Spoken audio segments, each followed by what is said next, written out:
Hello, this is Ron Paul with your weekly update for Monday, May 17th. Big government and big inflation. April's 4.2% past year increase in the Consumer Price Index is not likely to dissuade the Federal Reserve from continuing its policy of near zero interest rates.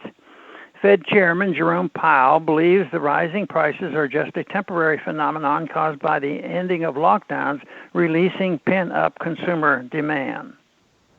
Powell may be right that the ending of lockdowns would inevitably be accompanied by a rise in prices. However, this is just the latest reason the Fed has given for putting off increasing interest rates.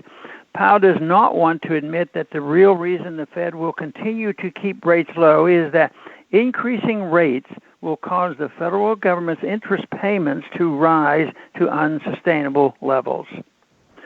One way the Fed increases the money supply and thus lowers interest rates is by purchasing US Treasury securities. These purchases increase demand for U.S. government debt, keeping the government's borrowing costs low. An expansionary monetary policy thus enables increased federal spending and deficits. Since the lockdowns, the Fed has worked to over time monetize federal debt, doubling its holdings of Treasury securities. A Truth in Accounting report from April concluded the real federal debt is $123 trillion, over 4 times larger than the $28 trillion officially announced. The higher debt calculation includes federal government's unfunded liabilities. The biggest unfunded liabilities are the $55 trillion in promised but unfunded Medicare benefits and the $41 trillion in promised but unfunded Social Security benefits.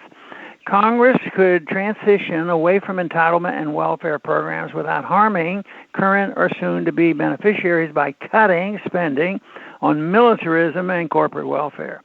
Part of the savings from these cuts could be used to pay down the debt, and part could be used to provide payments for the current and soon-to-be beneficiaries of government programs while we transition to a free market. Unfortunately, there is not much appetite in Congress for spending cuts.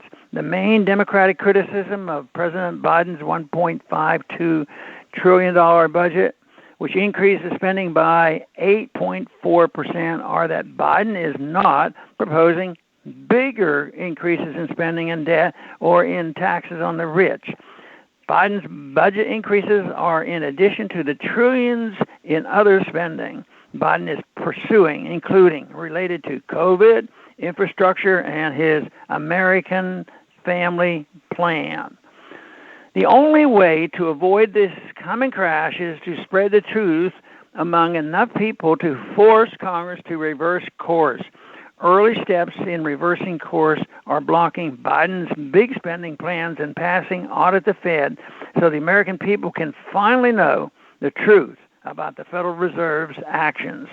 Thanks for calling this update. A new update is placed on this number, 888-322-1414, every Sunday. Thanks for listening.